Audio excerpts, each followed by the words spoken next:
Hey guys, what's going on? I'm H1Z1, game designer here on H1Z1. We just got back from E3, ran a bunch of demos over there. We focused a lot on showing off combat, vehicles, and building. So today we're going to run through that with you guys so you can get the opportunity to see what we were doing over there, as well as we're going to be able to show the bow. We couldn't even do that at E3, so we're pretty stoked to show it off. So let's jump on in. All right, so we're here in game. This is H1Z1. For those of you guys not familiar, H1Z1 is a post-apocalyptic MMO survival game. It's kind of a mouthful, but it's what we're working on here at SOE. And as you can see, the world's pretty big, right? There's a lot of things that can happen here. The goal really is sandbox gameplay. And we want everything to be super intuitive. Imagine you're dropped into the woods with less than what you have in your pockets right now. You've got an axe, you've got a flashlight. I'm cheating a little bit for the purpose of showing you guys all this. I have a backpack and some things in here that would typically take me a couple weeks to get all the materials for and craft, so we could show that off. But yeah, so all you're gonna start off with, you have a shirt, you've got your jeans here, and yeah, that's about all you got. So we want it to be very, very intuitive in the way that I have an axe, I can go in my inventory here, I can see in the crafting window to make a campfire I need wood. So I need to chop down a tree. And you know, over the years I've been trained playing video games that if there's an axe stuck in a stump, or there's a tree and I have an axe that I just can't chop it down. Thankfully, get an opportunity to work on a game where we can actually have some fun and be able to chop these trees down and get all the materials you need in a pretty easy way. Now, I want to point out that as I chop this thing down, you'll see it here in a bit, but they're going to fall. And it's going to make a lot of noise, and as you're looking off in the distance, just imagine that one of these trees comes falling down right now. It alerts me to a couple of things. There's a player out there, and he's in the middle of trying to get materials together. So I can go out there and I can jack his stuff I wanted to. I could hope that maybe he has something I need, or I could just avoid him altogether. Even just go out and try to make a friend. You got to be careful of those type of situations. People get a little crazy in these games, and it's definitely part of the fun. But as I run through here, I'm going to try to get the materials together to show off the bow, because I'm actually going to need it. There's a zombie running up on me right now, as a matter of fact. Let's actually deal with this real quick. Since the last time that we showed a lot of this, they're actually quite a bit harder to kill. Made it look a little easy there. But so our discovery system is what starts your crafting pathway. So discovery, essentially, I'm going to throw a log in here that I got from that tree, and I'm going to click discover, and it's going to tell me that I can make wood planks. And this is going to look a little linear at first, but now I made a wood plank. I'm going to take the wood plank, throw that in, and it's going to show me that I can make wood sticks. Now it's going to open up a little bit once I make one of these. So if when I pulled this in, you notice a lot of the stuff grayed out. Now when I drag it in, I can combine that wood plank with a wood stick, which means now I have a new recipe. So I'm going to click discover, and it's going to tell me that I can make an animal trap. Animal traps is something you throw on the ground and animals get trapped in it. You'll be able to pull them out, cook them, and have food that way. And maybe some fur and stuff as we move forward. But really what I'm focusing on right now is I want the bow, and I don't know how to make that yet. So I'm going to actually pull my shirt off here, which usually isn't going to be an initial option. You can, but you're going to lose a lot of space. I have a backpack, so we're going to hurry on along. I got some scraps of cloth out of that by salvaging. And so now I'm going to take the stick, I'm going to take the cloth, and then those two together are going to be a wooden bow. So I'm going to craft that out, and it should auto-equip. Yeah, there it is. Cool. So I am going to take these in, my crafting, here we go, and make a bunch of wood sticks, a bunch of wood planks, and then a bunch of wood sticks. I need to discover the fact that I can make arrows from sticks. Takes a little while. And now I have a bunch of arrows. So I have 15 arrows now. Cool, so we can move along now. I wanted to make sure that I got that out of the way quick, because throughout this demo, we do place some things in the world, but every time we've run this demo at E3, we had no idea what to expect. We've seen very, very different situations, and a lot of it's due to the fact that we have some emergent AI in our game. So as you run around, you may see a zombie. Other times you might see 20. Or you might see nothing at all, and then you see a deer running out, and those 20 zombies who were there last time are now chasing it directly at you. So it's a very, very dynamic experience, even while we're running demos at E3, which is actually, it comes out to a lot of fun. It's not the same old thing every time. I'm going to throw this vehicle down real quick, and I'm going to jump on in. When you find these vehicles in the world, they're typically going to be in different states of disrepair. So some of them are going to be missing a wheel, a battery, just different things that allow them to run. You're going to have to craft those items and put them inside the inventory of the vehicle to repair them and get them working again. They also do use gas. You can see at the bottom right-hand corner of your screen, there's 95% right now. They're really gas heavy right now. Of course, we do have the ragdoll in right now. All the zombies are rigged up for that. You will do damage to your vehicle like as you do this. You're not just some unstoppable zombie killing juggernaut in a Jeep. You will want to try to hold back on doing this all the time. However, I'm not going to have too much extended use out of this, so I'm going to have some fun. And as you move along through our world, you're going to find some survival camps or survivor camps where you can kind of tell they didn't make it through here. And in these areas, you can find various things. You can find things like pre-built campfires, and you can use those if you don't already have one. Kind of nice and easy. And I'm going to try to run through here and see if we can find anything.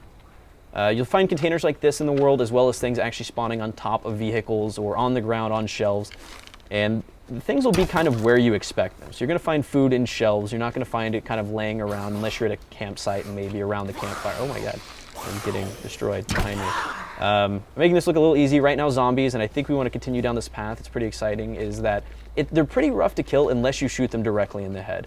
And the bow does have drop. It is a skill-based weapon. At point blank, it does take a while to draw out the bow and actually get the arrow knocked and everything, as you can see here. It's not always the best decision to just hit them up close, so you can actually still push with the bow. You can push zombies back. You can also punch, but you need to right-click to actually pull that back. So I'm going to jump back in my vehicle here. Actually, looks like I've taken some damage. I'm going to go around this direction. Just a little bit ago, I showed in my inventory I have a couple things that you normally wouldn't start with. Those are foundations, and these particular foundations are stilt foundations. They're built to be used against hills and a little bit easier to place, and we'll show that right up here.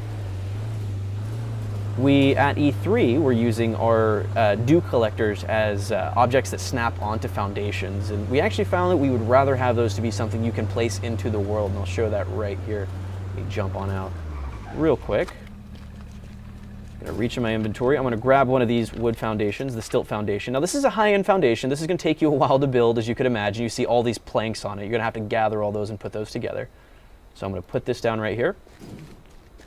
Go up our stairs, and I'm gonna grab one of our pre-canned buildings. These will take a few more resources, but they're nice if you just wanna plop down some storage on your property, or you can door this off and just start to flesh it out using these buildings, as well as walls and the like.